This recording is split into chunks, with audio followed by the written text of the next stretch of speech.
Anxious with anticipation, we see 3 boys ready to enter the building.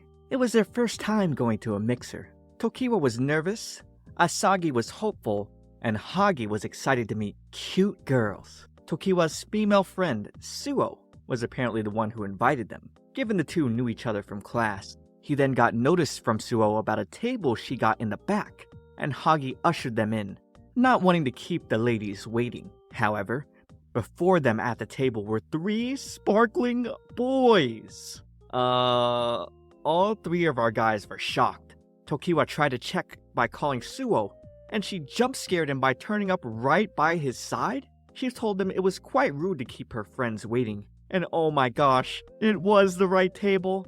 The boys were shocked that standing before them was in fact Suo, and she cleared up the confusion. She and her friends were slammed at their job, worried they'd be late if they changed their clothes. Where was it they worked? At a Drag King bar. The boys were sat down nervously, in front of the Drag King girls. Not what they imagined at all. After toasting, Suo pulled out sticks for the King's game. She then introduced Kohaku and Fuji. But normal rules would be boring. So now the 2 chosen numbers had to kiss. The boys were baffled, not sure how this was a game to play for people just meeting. Getting the red tip, seems Asagi was the king, and he decided it had to be numbers 2 and 5. Finding out that it was Suo and Kohaku, Fuji got her camera ready, snapping plenty of pictures of Suo smooching Kohaku's head. Hagi was confused and shook at the same time, watching these handsome men kiss. But wait, they were actually women. He drew the red stick, becoming the king next. He just needed to secure one of them with one of the girls. And number 1 was Suo, while number 4 was Tokiwa. Uh-oh. She lifted his head up, asking, "Where shall I kiss you?" To Tokiwa. She smelled so nice, but hold on. He needed to pull himself together. He was only so flustered because she was a total Chad? No, this was Suo. Not a man, but a woman. This caused his brain to explode, realizing that was actually worse. Suo had no idea what was going on since she didn't do anything yet, while one of the waiters watching over asked what the deal was with that sausage fest.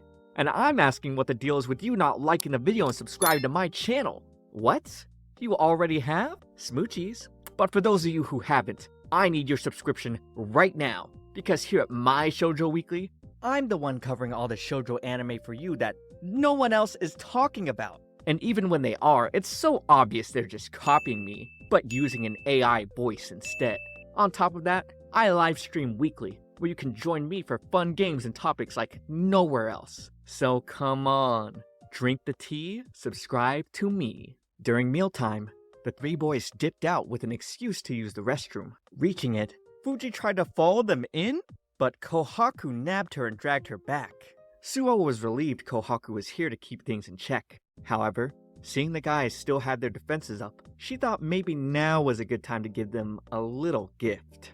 In the bathroom, Asagi asked Hagi which girl he was into, only for Hagi to get into a nervous sweat just thinking about the handsome girls. Then suddenly, Tokiwa got a text from Suo, with her apologizing for surprising the boys in drag outfits. And she sent them pictures of what they normally looked like. The boys were not ready for how cute these girls looked with the drag off. Hagi got so fired up, he headed back right away. But the 3 boys were met with disappointment seeing the 3 girls posing for pics, still in their drag outfits. Learning the boys had no curfew time, Suo suggested they have an after party. They went to a karaoke venue, and despite Asagi having a lot of fun, both Tokiwa and Hagi were still on guard.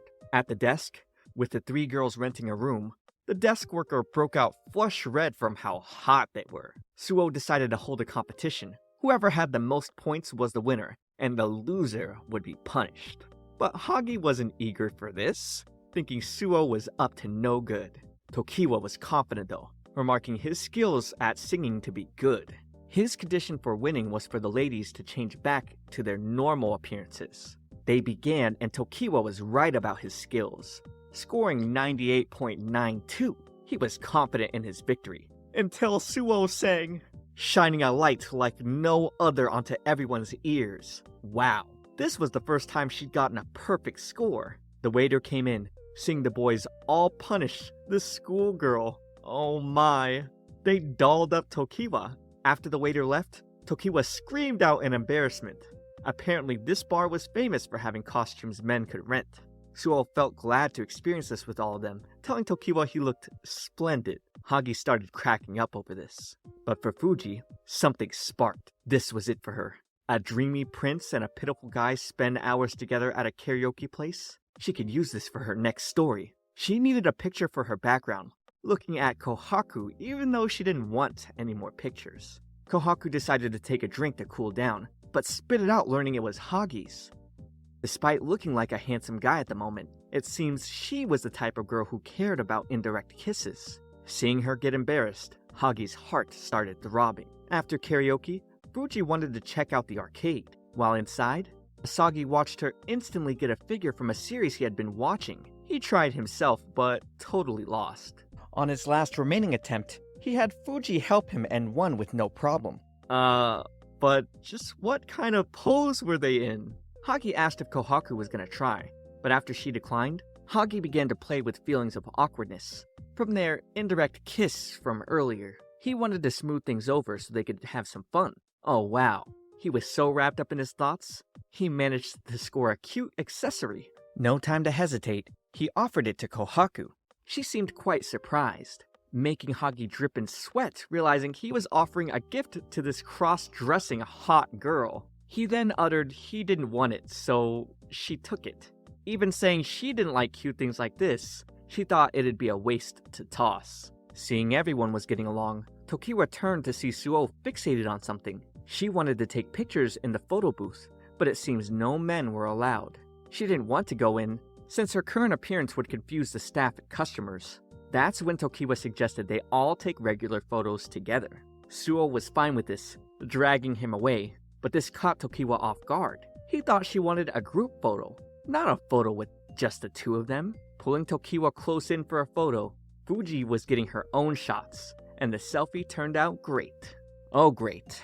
The other guys were sleeping in from their party night, so Tokiwa had to take notes for them. Well, at least he could be relieved knowing Suo didn't show up either. Just kidding. She had to cover his mouth and shush him from causing a scene. She has work after class, so she didn't want the other classmates to realize who she was, and decided to disguise herself. Tokiwa immediately got to texting his boys, asking for help, getting no response.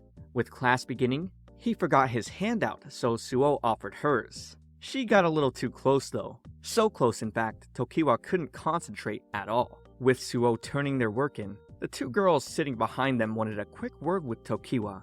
They wondered how he knew the prince, the mysterious drop-dead gorgeous man who suddenly appeared on campus. No one knows his major or name. Everything about him was a mystery. People try to talk to him, but he disappears in the blink of an eye. He was known as the SSR Prince. So, the fanatical attitude of the girls must be why Suo disguised herself. Seeing Tokiwa getting pressed, Suo locked in, interrupting the conversation and dragging Tokiwa away. The boys made it to school finally, and became shocked seeing Suo holding Tokiwa's hand. After learning Suo was in fact the SSR Prince, Hagi fell over, remarking she was hotter than the rumors claimed. Oop, Suo got a notification that her next class was in 5 minutes, and on her phone was her selfie with Tokiwa?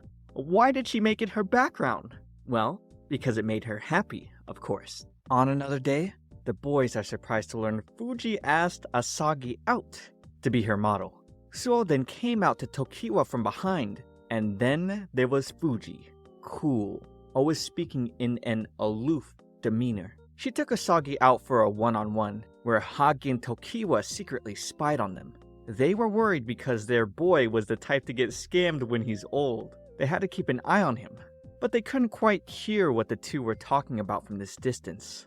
Fuji had Asagi hold out his hand for photos. She used to use her own, but she felt hers were too feminine. She needed masculine hands to use for references, as her hobby was drawing manga, specifically love stories and battle manga. Asagi began to sparkle over the idea his hands would appear in a manga. He tried different poses that were more impressive, but her idea was to have his hands tied up for some reason, and she wanted him to act like it hurt.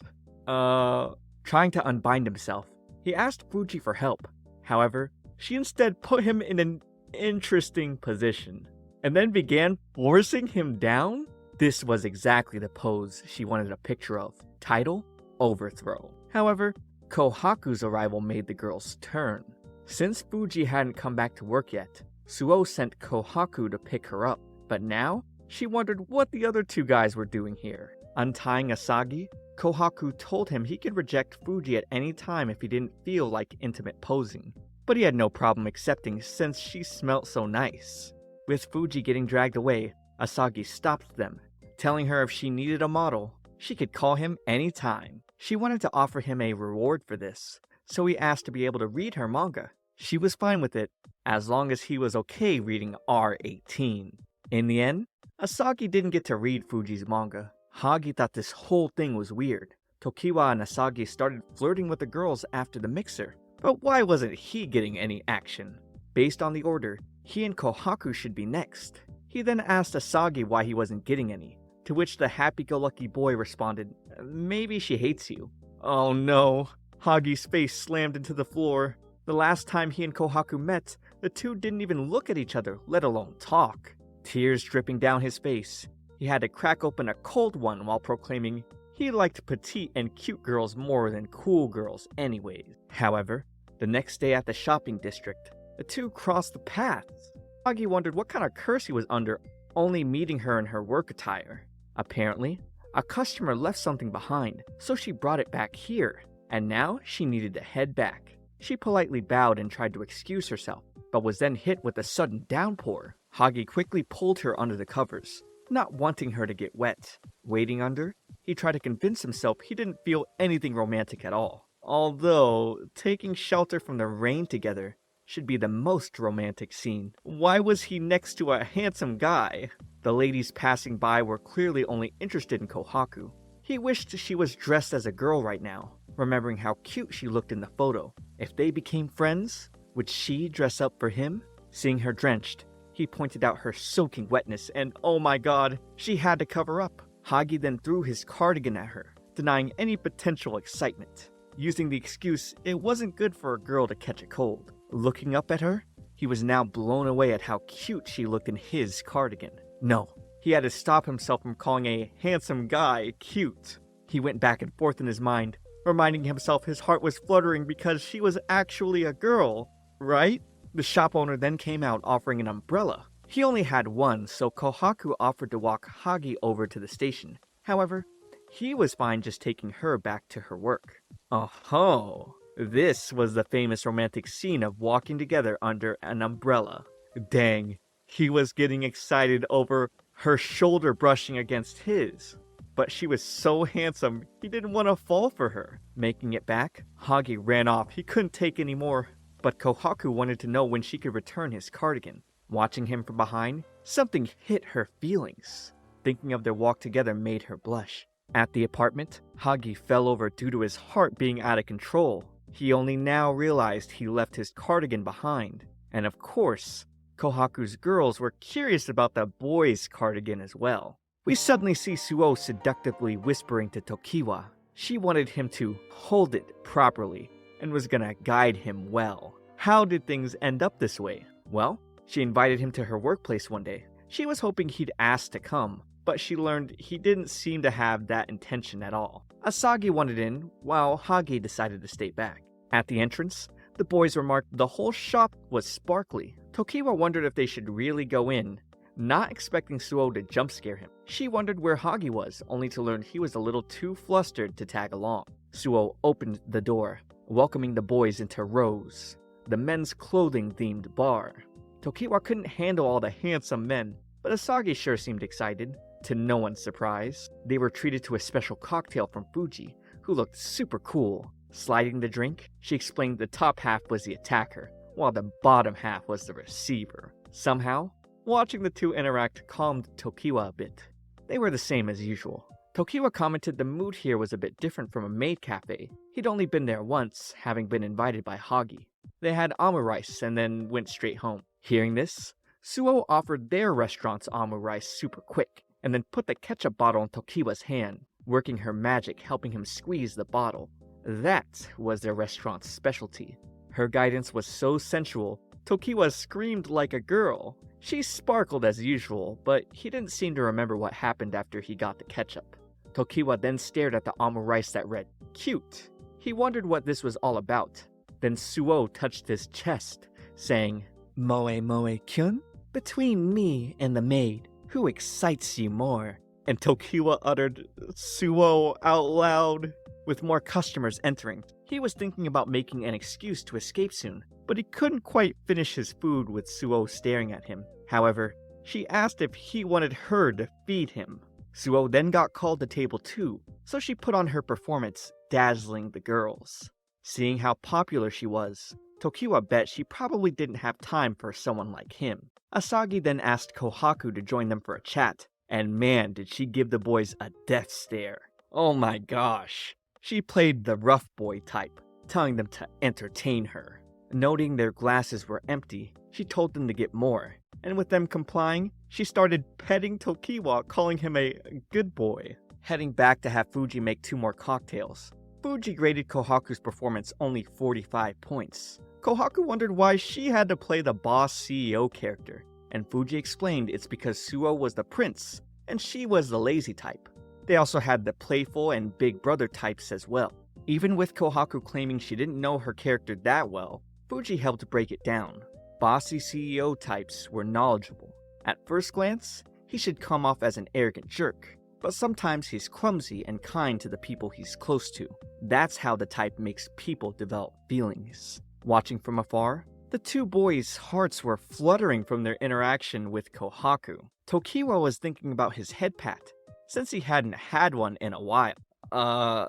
Did he sense hostility from Suo for a second? Returning with drinks, Kohaku was surprised to learn Hagi wasn't coming tonight. She got smacked for being too noisy, but now wondered when she could return the cardigan she borrowed. Then, Fuji appeared, angry in fact that Kohaku was not fulfilling her bossy CEO role. So, Kohaku pointed at the boys, telling them to let Hagi know she'll pay him back what she owes him. Getting 2 thumbs up from Fuji, now the guys were nervous, thinking about what Hagi had possibly done, but this was all just a misunderstanding.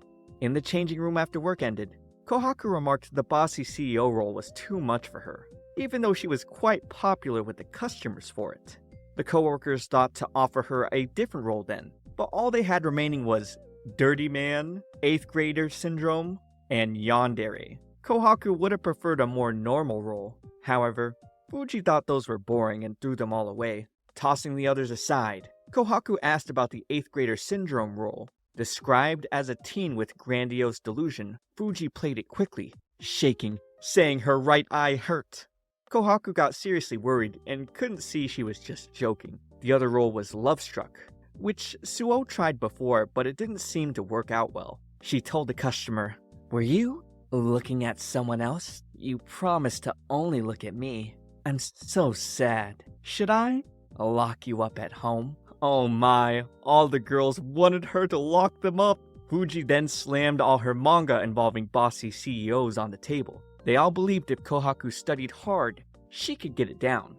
But if she didn't, she could always play the perverted man. Taking a walk, Hagi suddenly got a message from Kohaku, asking if he wanted to hang out today. Hagi ran to immediately show the text he got from Kohaku to his boys. He feels a bit awkward now since he didn't go to the bar with them yesterday, but there's no way he could turn down an invite from a girl. However, all his boys could think about was Kohaku telling them, "Hagi's got some nerve making me owe him, and then avoiding me. I'm absolutely going to pay back the debt I owe." Asagi explains to Hagi that Kohaku's actually super pissed at him, and boy, Hagi got really scared. He remembered seeing her see-through shirt when it got soaked, and beat himself up for being inconsiderate. He had no idea what he should do now. Sneaking around for their hangout spot, he became scared seeing Kohaku's intimidating presence. He contemplated on how he should apologize for the other day, but felt he was going to slip up and say something tactless. Screaming as he got jump-scared with her behind him, he bowed towards her inside the cafe, stating he had no idea that his offhand comment hurt her feelings. But Kohaku had no idea what he was yapping about, while all the girls gushed at her handsomeness. She then explained the arrogant boss CEO persona she had to play the other night that caused this big misunderstanding. She showed up in men's clothing today as well, because she thought it'd be easier for him to spot her. Hagi was relieved to find out she wasn't mad at all, and the reason she wanted to meet up today was of course to return the cardigan she borrowed from him. He now understood what the payback meant, and sniffed the heavenly smell coming from his sweater. The waitress came back, recommending they have a parfait. Kohaku tried to reject it initially, thinking it'd seem weird with two guys eating parfaits together. Hagi dropped his menu in shock, realizing the thought hadn't even crossed his mind, but argued both men and women enjoy delicious food, so it should be fine. However, Kohaku flashed back to a time she overheard some passing girls call her a hottie, where one of them said guys who like sweets were lame. Her face then became stern, making Hagi wonder if sweets conflicted with her arrogant persona. He tried to be considerate, saying they could get something else, but she burst out telling him she loved parfaits. There was a short pause before Hagi got pierced with love, a quick misconception that got cleared up when Hagi realized Kohaku meant she loved parfaits, not him. It took him by surprise, thinking he had gotten a confession so suddenly. But he wondered why he was getting flustered over what some pretty boy said. The beautiful parfaits came out, and Kohaku's beautiful smile pierced right through him. He began to question if he swung both ways. Returning back to the rose, we find Fuji gloomy and depressed. We learn from Suo that Fuji hasn't begun progressing well on her manga manuscript. Kohaku swore she had said she had it in the bag the other day. However, Fuji wasn't happy with the story and actually scrapped it all 2 days ago. Now she's overwhelmed since the due date is tomorrow. Suo then wondered if there was someone that could help her, and that's when it struck Fuji. Walking with Tokiwa, Asagi got a text from Fuji that reads, "Emergency, save me." Reaching her place, he frolicked happily up her staircase. He was excited to see the inside of her house, but seeing her grab his arm, he wondered if this was a haunted house. She thought that was a little rude, as this was the home of a single woman. Since she just got back from work, she didn't have time to take off her wig or makeup. She then handed him her manga pages, telling Asagi to ink the blacks and add screen tones. She desperately needs help finishing this week's issue, and man, he was excited to finally see her manuscript. She then gets a call from Suo. Suo and Kohaku were apparently worried since Fuji seemed so low in spirit, but when she explained Asagi was helping her, her friends got nervous, remembering the manga was R18. Whoops. Fuji just remembered there were spicy scenes in this chapter. Her friends began telling her if she didn't set him up with the expectation of them, she might traumatize him for life. So, she quickly smashed the manuscript in front of him, confusing Asagi as to what was going on. She then hid the spicy panels behind her back, and gave him specifically the safer work ones for him to ink in. Doing his work, he wondered why the guy in the panel always seemed to be blushing. Since Fuji hasn't put in the dialogue yet, Asagi couldn't understand the context. He turns the page to see one guy putting another guy on a bed. Is this BL manga? However, Asagi takes it as just a guy taking care of his sick friend. But then, he remembered this was supposed to be an action manga, so he decided to sneak up on Fuji to see if she was drawing the two guys fighting, only for him to get slapped by her. She apologized, telling him she didn't want to traumatize him, but he was excited thinking there'd be hand-to-hand combat. She was glad he didn't notice the real content. The next morning, she turned her work in. She couldn't believe she made it on time, all thanks to Asagi. With her going to her drawer to get his reward, Asagi brought up his worry for her pale looks after pulling 3 all-nighters. He suddenly pushed her on the bed? Oh my.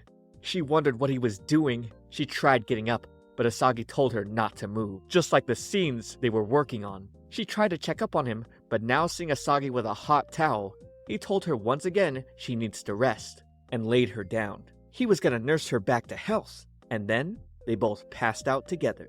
Uh-oh.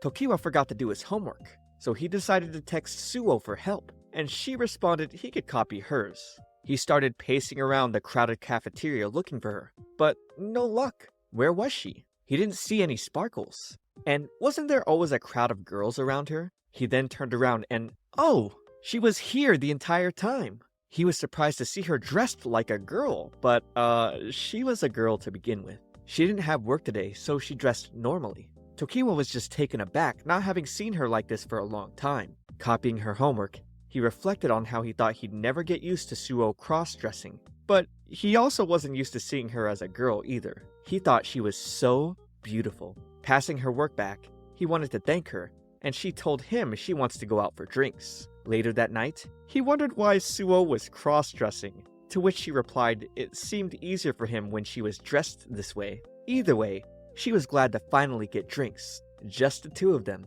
But man, was he nervous to entertain her all by himself. They toast with their beers, and after Tokiwa chugs his down, we see the two girls from class gushing over their prince, while eyeing Tokiwa in jealousy. They hated seeing Tokiwa and their prince sharing menus, especially seeing how much fun their prince was having. They thought the prince was the cool, untalkative type, and didn't expect him to be laughing so much with Tokiwa.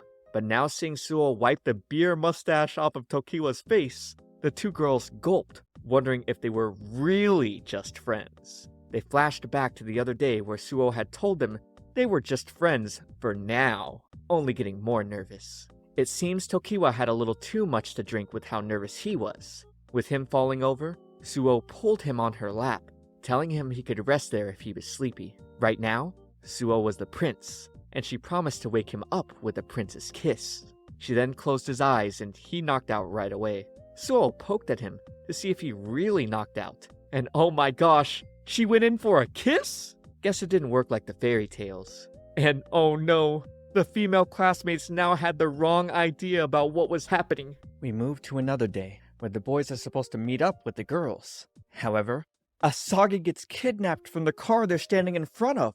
Later at school, Tokiwa and Hagi were shocked to find out Asagi had stayed at Fuji's place till morning. Learning all he did was put Fuji to bed, Hagi was glad he wasn't the only one questioning if he might be into men, something Tokiwa didn't quite understand. The three boys each shared their experiences with their respective girls, and with Suo arriving on the scene, she suggested the boys go out with her girls this weekend. Making their way to their meeting spot during the weekend, Hagi had other concerns on his mind. Would they finally be able to see the girls in dresses? With Tokiwa getting a call on his phone, he flashed back to Asagi getting kidnapped. And oh my gosh, they nabbed him again! With Fuji emotionlessly greeting them as per usual. Kohaku and Hagi were not pleased by her prank. Kohaku made Fuji apologize. And we learned Suo rented out a car so they could all go together, where she insisted Tokiwa ride shotgun with her. No room for refusal. Then inside, when she sat down, Tokiwa thought she was so cool. He felt he could never be like her. She then pulled over his seatbelt, letting him know he didn't fasten it properly. And man, Tokiwa's heart wasn't ready. She then offered him a drink, then asked if he wanted to listen to music, but not to force himself if he was sleepy. Tokiwa couldn't help but wonder if those words were usually meant for girls. Why was she saying it to him? And would he have to endure this until they reached their destination? Luckily, they made a detour by a rest stop. But before Tokiwa could calm his heart, Suo got close to him. Really close. She was just looking back to park in reverse. Afterwards, they made it to the zoo, where the ticket master immediately blushed, along with every girl in the vicinity over Suo and her girls. The group tried having fun, watching the animals eat, but somehow, the three rose princes ended up being the true main attraction. After learning Suo wanted to come to the zoo because of baby pandas, she started to get sad, thinking maybe the guys weren't having as much fun. But, with them reassuring her they were, she brightened right back up. Looking at the map, it seemed Suo and Fuji wanted to go to different exhibits, and immediately signaled intuitively to each other what they wanted to do. Suo took Tokiwa where she wanted to go, while Fuji took Asagi, leaving Kohaku and Hagi by themselves. Hagi was worried. If he fell for Kohaku in men's clothes again, did that mean he was bisexual? No. He needed to pull himself together. He couldn't give in. But when Kohaku took him to the rodent exhibit, he couldn't handle it. She was too cute. When the bunnies started chewing at him, Kohaku offered for him to touch the guinea pig she had. But right now, he didn't want to, out of fear he might crush it from his will wavering. He tried to justify this, saying cute animals being paired with a cute girl? Surely he wasn't gay. But seeing her say this guinea pig looked just like him, he stared like in a trance, uttering, "How cute." Oh my gosh, he didn't mean to say that. She just smiled, saying, "Yeah, guinea pigs are cute." And Hagi went along with it, saying that's exactly what he meant. In Kohaku's mind, though, she definitely was taken by surprise and thought there's no way Hagi possibly meant to call her cute. We then turned to Asagi screaming so loudly, Fuji had to cover his mouth. The cockroach exhibit was too scary for him. He'd rather see the butterflies. Fuji didn't even like cockroaches in particular. She just felt safe looking at them through the glass. She loved the feeling of superiority she received from it. Asagi got so freaked out, he hugged onto Fuji from behind. He kept telling himself, I can't see them, I can't see them, giving Fuji a feeling of guilt like scaring a puppy. She decided to drag him outside. However, getting distracted by a spider first, Asagi lifted his head and screamed even louder. So loud, Tokiwa thought he heard it, but reassured himself it was probably his imagination. He turned his back, getting called by Suo, who was far too dazzling and bright. So many girls were surrounding them, Tokiwa suggested she control her sparkling vibe, hoping they would get less attention. Seeing the big imposing tiger, Suo remarked wanting to be as majestic. Tokiwa began to think about her admiration for tigers, whether standing next to them or wearing them. He thought she'd look good. She told him it was time to meet back with the others, grabbing onto his arm. And that's when a little girl began to stare, glimmering over the prince. She was stunned with Suo coming down to her, but then started to cry, explaining she was separated from her father. Suo praised the little girl for giving her best for looking for him, and told the girl she'd take her to a place where they could find her father. At the Lost Child Center, Tokiwa explained the situation to his friends over the phone, while the little girl slept on Suo's lap. Their time here unfortunately meant they wouldn't make it on time to the pandas. Suo thanked him for explaining, and told him he could have gone without her. But of course, he wasn't going to leave her by herself. She smiled, perfectly fine not seeing the baby pandas. However, Tokiwa took note her sparkling vibe was gone. He was now concerned she was secretly upset. Seeing some staff members come by, he decided to make an excuse to leave for a moment. Talking with the staff, he got the okay and came back wearing a panda mask. But Suo didn't quite understand. Panting, trying to recover after running back and forth, Tokiwa also presented 2 keychain gifts for her, a panda and tiger. She stared and told him she really liked this side of him. She was so happy. The girl then woke up, looking at them, asking if they were dating, but then got freaked out seeing the panda head. Afterwards, Tokiwa's buddies showed him pictures of the real pandas. The lost child did get returned to her father, and all's well that ends well. After that, Suo would always show off her keychains wherever she went. On another day, Fuji called Asagi early in the morning. She wanted him to go out with her to a huge ongoing festival. The festival wasn't anything like Asagi thought it'd be, but it was a ton of fun. There were manga stalls here, so he wondered if Fuji had her own.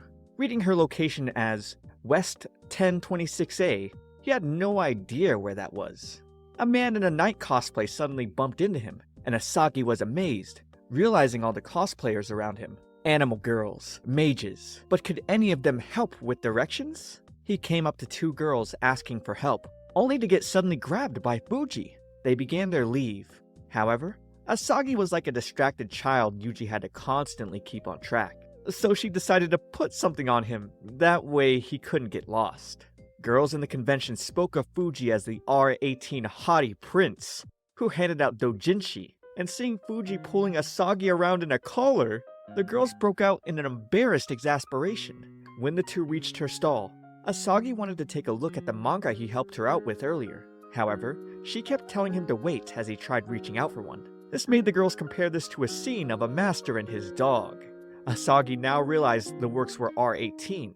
However, Fuji thought the real problem would be the contents potentially making him think she was weird, thanks to what her friends had told her before. So she came up with the excuse of only people who've completed special training could buy an issue. And he believed her. The girls were stunned by what they thought was a real-life BL scene.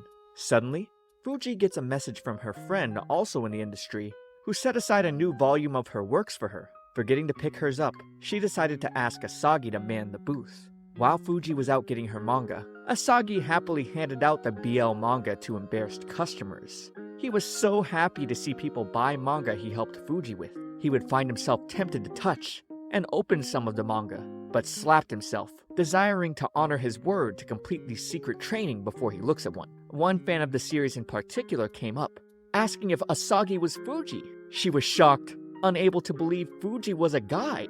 She thought Fuji would be a woman for sure, even bringing Fuji a girly gift. This girl was a giddy, nervous fan. However, when Asagi revealed he was just assisting, the girl covered her face out of embarrassment. After purchasing the latest volume, the girl expressed her love of the series' portrayal of subtle emotions, intense fight scenes, smut, and bittersweet romance, and then dramatically pulled herself away, apologizing for her intense fangirling. However, Asagi was just glad to hear Fuji had fans who loved her work. The fan then handed her a gift to Asagi, quickly attempting to take off to avoid making a further fool of herself. But with Asagi thinking about all the hours Fuji put into her work, he just couldn't do it. He suggested they wait for Fuji to return together. He'd like this girl to say all those nice things she said about Fuji's manga directly to her. With Fuji suddenly returning, it was a jump scare for the girl, who never imagined Fuji being so hot.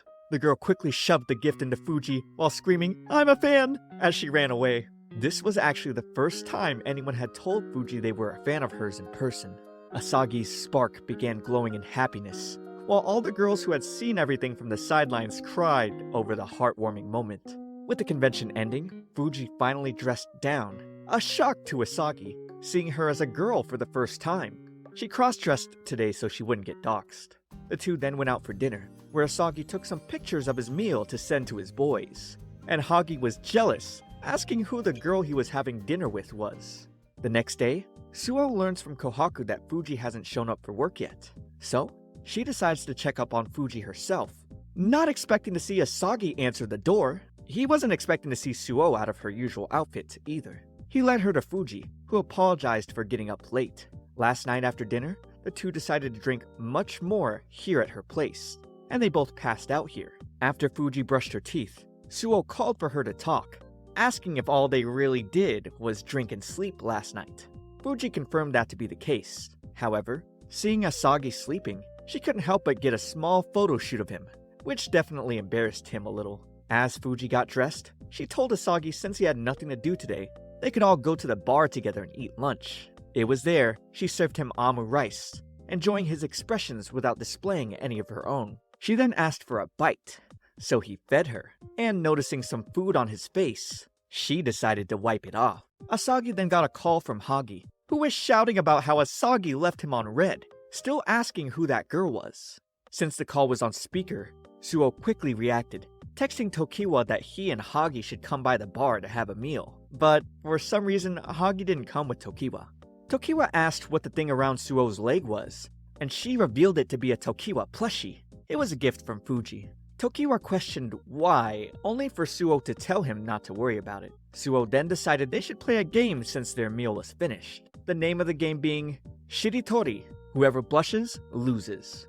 They started to play the game, and Fuji led, grabbing Asagi's hand telling him, "I really appreciate you always stopping by, my honey." Kissing his hand! Tokiwa was not prepared for one of the regular games on the bar's menu. He wondered if a normal person even had a shot at winning.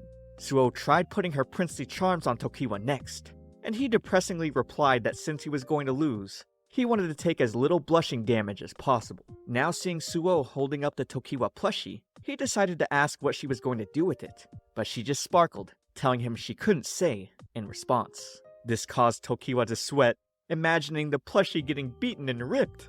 While the boys were hanging out at the apartment, Hagi suddenly asked Tokiwa if he had feelings for Suo, catching him off guard. Tokiwa brought up how he was astonished by her aura before, but of course, that's not what Hagi meant. Hagi admits he's realized he could accept men too. The other two boys were flabbergasted. Was this really the same Hagi who got easily infatuated when he saw gentle, cute girls? Hagi wasn't sure about himself anymore, because whenever he saw Kohaku dressed as a man, he couldn't help but feel nervous. He wondered if this was meant he was open to men too. Asagi had no idea what he meant, since Kohaku was a girl. And despite Hagi bringing up again how he got flustered seeing Kohaku like a guy, Asagi reasoned she wasn't actually a guy. Hagi was still unsure, so Asagi told the boys they should find out. Hagi was ready to go into the rose that night, but Tokiwa wondered why they had to come along. And with Tokiwa leading, Suo's stand-up sparkling, asking if the boys were ready to have fun again. Tokiwa and Asagi took seats near their respective girls, while Hagi took the couch. When Suo came to take his order, Hagi asked her to say something romantic to him, his reasoning being if a handsome guy like her did that to him, and it didn't make his heart flutter, then all this panic was in his head. He begged for help, even though Suo didn't quite understand. Either way, she decided to put on her moves, saying, "I'm really happy to see you. Today, you belong to me alone," using her usual skills. But this for some reason didn't make his heart flutter. Oh, so he must not be gay, right? Until Kohaku slams the menu down in front of them, and with an imposing presence, tells Hagi to hurry up and order. Hagi was getting flustered seeing her boss CEO character. Suo then whispered to Hagi, telling him no matter what she said, he probably wouldn't become flustered. It's all about who he wanted to hear it from. So, she leaves him with Kohaku. He then has a moment of reflection, thinking about how he never had feelings for Suo or Fuji before. He then got startled with Kohaku sitting beside him. She brings up the fact that even though he's finally come, he asked Suo to sweet-talk him first, making him stand up quickly to explain himself, saying she's got it wrong and that he just wanted to confirm something with Suo's help. He then just outright tells Kohaku he wanted to see her. He felt embarrassed saying that out loud, but to his surprise, she responds she's happy to see him too, and this causes him to fall over. He was completely red-faced, and now uttering he's fallen for her, but then quickly recovers, trying to have her ignore what he just said, and now asking for whiskey on the rocks. And getting his drink, it's clear Kohaku was feeling some type of way. Hagi was acting so hysterically. Suo told Tokiwa not to turn around to see him. Taking his first sip of whiskey, Hagi chokes a little from the intense 40% alcohol content. But seeing him barely take it, Kohaku expresses concern for his health, making him steam once again. Later on campus, as Hagi stares blankly in a daze, Asagi explains he's been like this the entire week. They poke him, but he's in his own little world, thinking about how he likes Kohaku. He wondered why, since she wasn't even his type. But still, he thought she was so cute. He suddenly slams the table and begins hysterically screaming. He found it embarrassing that he was so excited even though she wasn't his first love. He wanted to see her so badly, but she rarely asked to see him one-on-one. He wondered if he just wasn't close enough to her yet.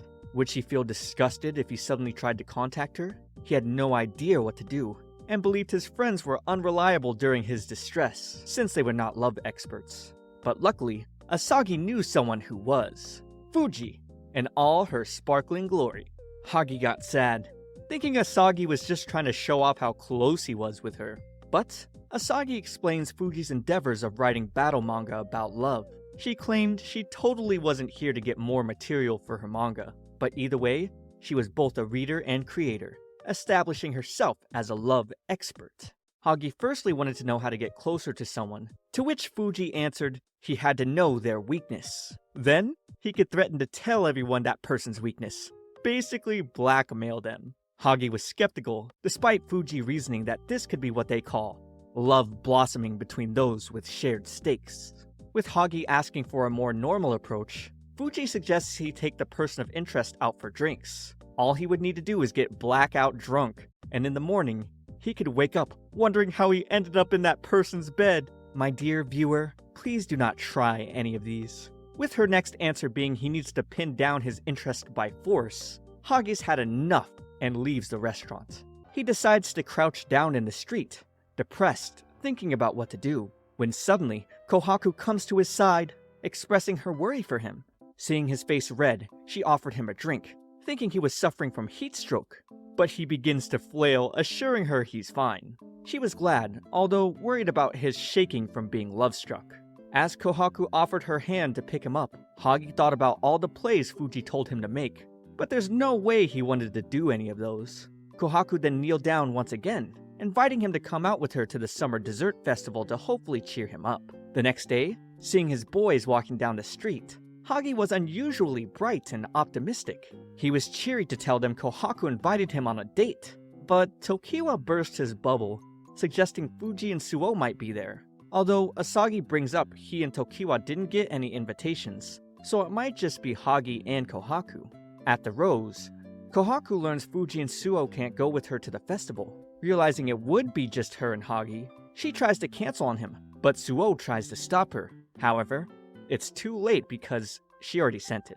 Kohaku assured her friends it'd be fine, since he didn't seem too excited about going anyways. But was unfortunately wrong, because a few days later, Tokiwa told the girls Hagi's been bedridden. He fell right in front of them after reading that text and hasn't left bed since that day. Kohaku was anxious, wondering if Hagi really liked sweets that much. She felt like she did something terrible, but Fuji had a good idea to give her. Back at Hagi's place, his older sister whacked him for his continued moping interfering with her house cleaning. When she heard him depressed over the phone, she thought it was something serious, but learning he had just gotten rejected this one time, she couldn't believe how sad he was. The doorbell rang, so she shoved him towards it to get what he thought was a package. Instead, finding Kohaku, but he closes the door on her? He thought he was hallucinating, but reopening the door, he now asked how she knew where he lived. Suo and Tokiwa were cheering her on in secret. She apologized for canceling on him the other day, not thinking he liked it so much, but he mistakes this for thinking she found out he liked her. His heart was pounding with her having come here to comfort him. She brought him a cake, which Fuji said would be better if she made herself. He was glad, and inviting her in for tea, he tripped over his sister's shoes, giving Kohaku the impression he had a girl over. And now seeing the older sister behind him not knowing who she was, Kohaku quickly dipped out, apologizing for her lack of consideration for what she thought was happening. Tokiwa and Suo decided to see what happened inside the house, only finding Hagi's older sister putting him into a full Nelson for knowing such a handsome guy. Suo quickly put together in her head what had just happened, and explaining this to Hagi, he crumbles into dust.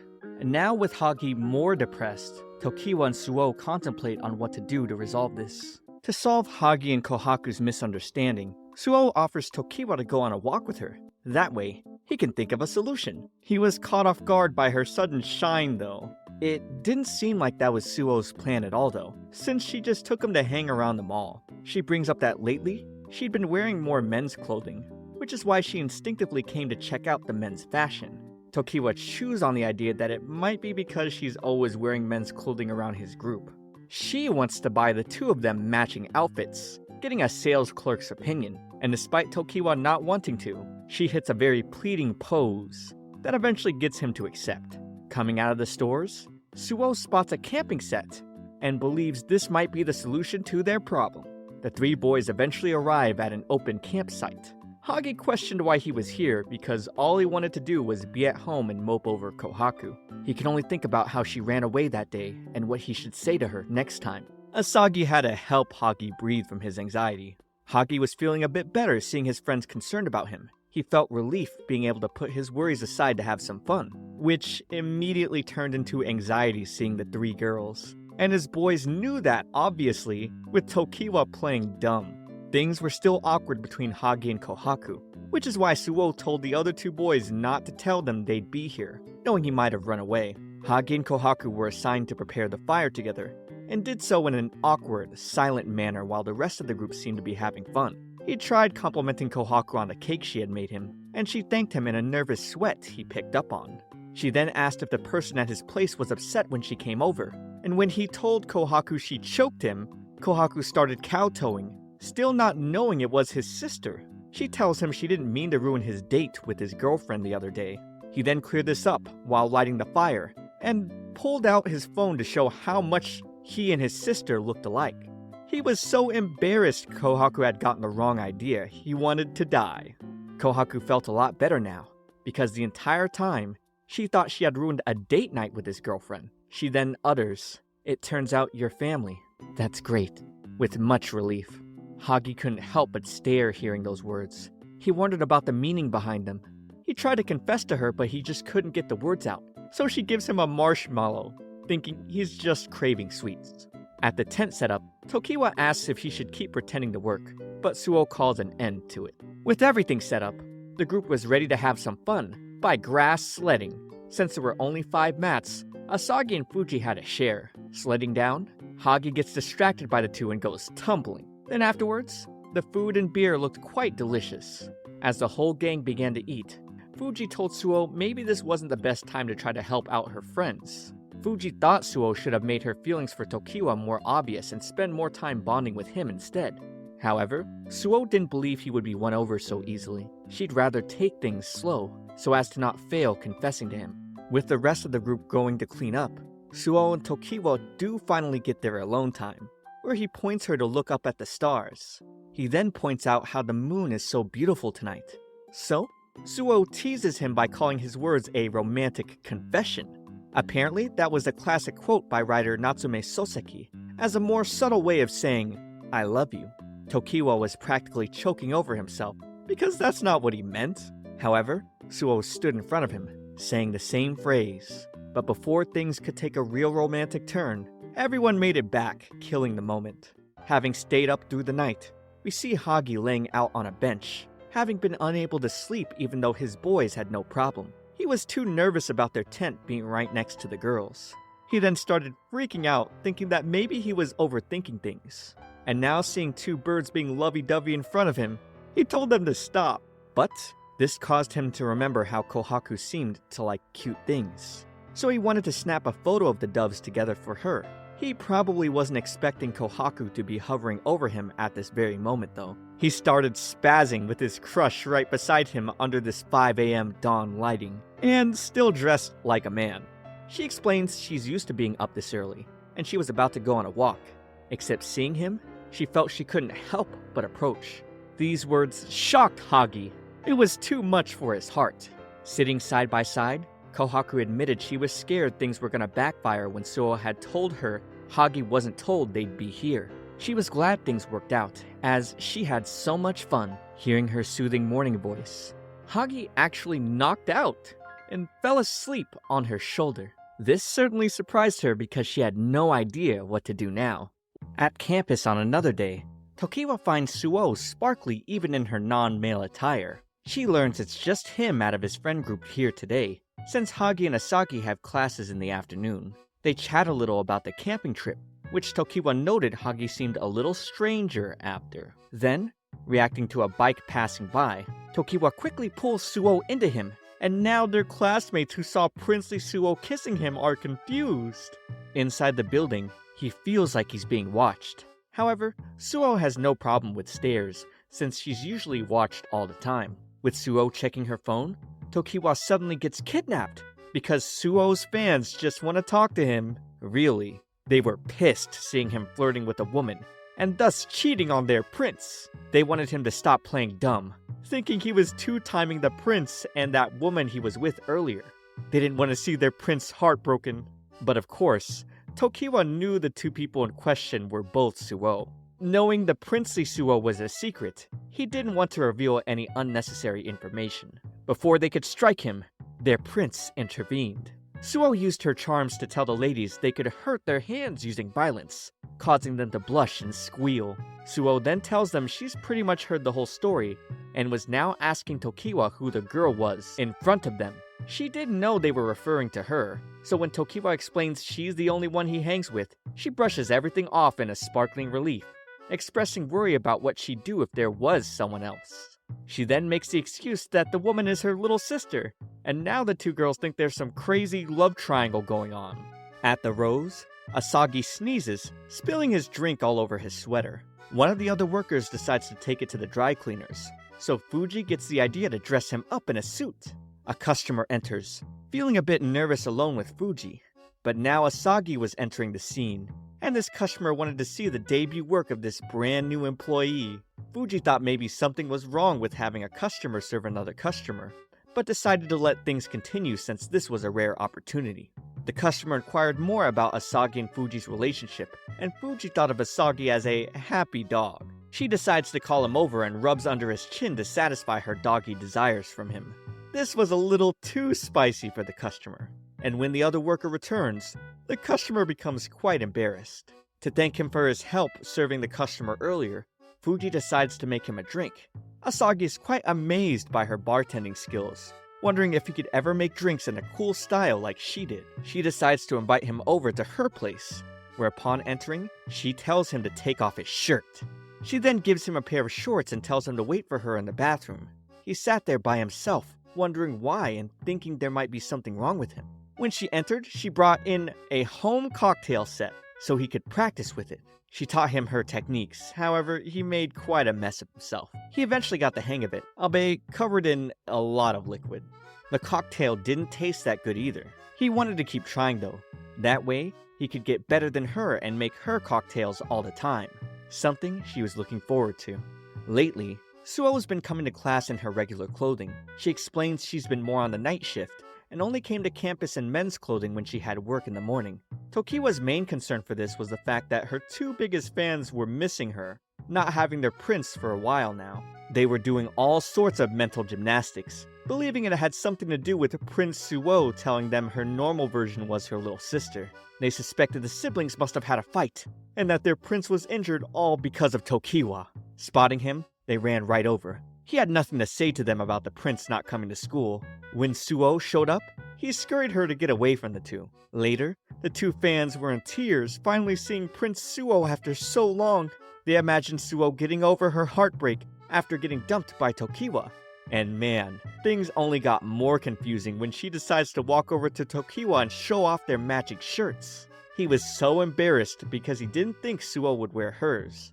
The two girls were happy for the two, and still delusional. Where Hagi's older sister was getting drunk, she was getting frustrated that he wouldn't introduce her to the black and blonde-haired hot guys from earlier. She was obsessed with looks. She wanted their names, age, and blood type. But now saying she'd never hit on her brother's crush, he spit out his drink, surprised that he was so easy to read. Really though, the reason why she wanted to get to know Kohaku was that she was so supportive of Hagi having a boyfriend. Before he could explain Kohaku was a girl though, Hagi's sister had to throw up and was left outside. She began to wander, where she found Kohaku after she sent some girls off safely on their way home. The two sat down together and Kohaku texted Hagi where to get his sister. Sitting together though, all Hagi's sister could see Kohaku as was eye candy. The sister then becomes more candid, telling Kohaku her brother was handsome and caring, then brought up how Hagi's taste was cute and petite women. After Hagi took his sister away, Kohaku felt insecure, knowing cute and petite was the opposite of her personality. Will Kohaku and Hagi's relationship be realized? Find out next week by liking the video and subscribing to my channel. Also, watch this next video. It's me, ComfyTea. I'll see you all in the next one. While having lunch, Asagi showed his Rose membership stamp card, completely filled, to Hagi. The prize for getting full stamps was getting a photo with a favorited staff member. Staring at it later at the bar, Fuji congratulates Asagi, but wonders what Hagi is doing, holding his hands out while kowtowing. He wanted the stamp card too, so she handed him one. Now all he could think about was this was his chance to get a photo with Kohaku. But he wondered what getting a photo with the staff would look like. And observing Fuji and Asagi taking theirs, he thought they were way too close. She even had her arm around his waist. He imagined it being the same way with Kohaku and frantically tried to brush the idea off. Then suddenly, Fuji changed poses, grabbing Asagi by his cheeks. So Hagi came up to shake him because he was getting so nervous. Suo comes by to smack Hagi, telling him to be quiet. So he sits down sulking, thinking about how he and Kohaku could get closer. He then overhears the girls at Suo's table talk about the summer festival, and now he has the idea to go there on a date with Kohaku as a way to strengthen their relationship. With Kohaku arriving to work for her shift, Hagi slams the table, asking her out to the festival. It would be just the two of them alone. Kohaku felt like she had to make it up to him for standing him up for the previous desserts festival. Just kidding. Looks like the whole gang decided to attend. Suo decided to come not just to enjoy the festival, but also to watch over Kohaku and Hagi from afar. However, with her and Fuji's looks, they clearly attracted far too much attention. While getting into carnival games, Fuji touches Asagi's body. She was a little stunned to feel a man's body for the first time. Tokiwa and Suo were doing their own thing, while a crowd of girls were fawning over Suo's princely looks. After all the flirty moments ended, it was time to eat. But now Suo realized they forgot about Kohaku and Hagi. Hagi was at the festival entrance, recounting everything in order. He had coins, he had anti-sweat deodorant on, he had determination to make everything go smoothly. But now he was thinking Kohaku sure was late. Did she get surrounded by girls, or did he get stood up again? Hearing her call out to him though, he never expected to see her with a ponytail wearing a citrusy yukata. He was completely stun-locked. We turn back to where he asked her out to the festival, where she initially questioned why he was asking her out. She thought it must have been because of his sweet tooth. Seeing him now fallen over, she asked if something was wrong. Hagi thought he was dreaming. He'd only seen her dressed as a man, but now he was openly calling her cute. She began to sweat, thanking him for complimenting her yukata, but of course he meant she was cute. Inside the festival where Kohaku enjoyed the stalls, all Hagi could do was clap, seeing how cute Kohaku looked. But when she brought up the candy apples and how sticky they got in her mouth, he started imagining her in her cross-dressing outfit? Hagi started panicking, now pointing Kohaku over to the yo-yo balloons. The two talked about competing, and when he turned to look at her, he imagined her in her guy form once again saying, "Do you think you could beat me? How arrogant." And this made his heart flutter. He wondered what was going on. Why did he keep seeing Kohaku dressed as a man? He panicked, seeing this cute Kohaku in front of him, but he kept thinking about her cross-dressing. Later at a bench, he asked to hang with her again, but had conflicting thoughts. Did he want to keep seeing this version or her male counterpart? He felt guilty, even knowing both of them were Kohaku, and couldn't comprehend his own feelings. At the Rose the next day, the bar decided to feature a summer event week, attempting to capture the magic from the festival. Suo began to tease Tokiwa about them going on a double date yesterday, since they never met up with Kohaku and Hagi. Tokiwa began to stare at the female customers who were entering wearing yukatas to follow the bar's theme. Suo did not like this, so she covered his eyes, saying, "You already have me, yet you're still looking at others?" She wanted him to burn the image of her in a yukata into his mind, pulling her face close to his. With her stepping away to serve customers, Tokiwa's heart was racing. He was impressed by how serious she took her job, still not knowing she actually liked him. Okay, that was a fun episode. Subscribe for next week's. Also, watch this next video. It's me, ComfyTea. I'll see you all in the next one.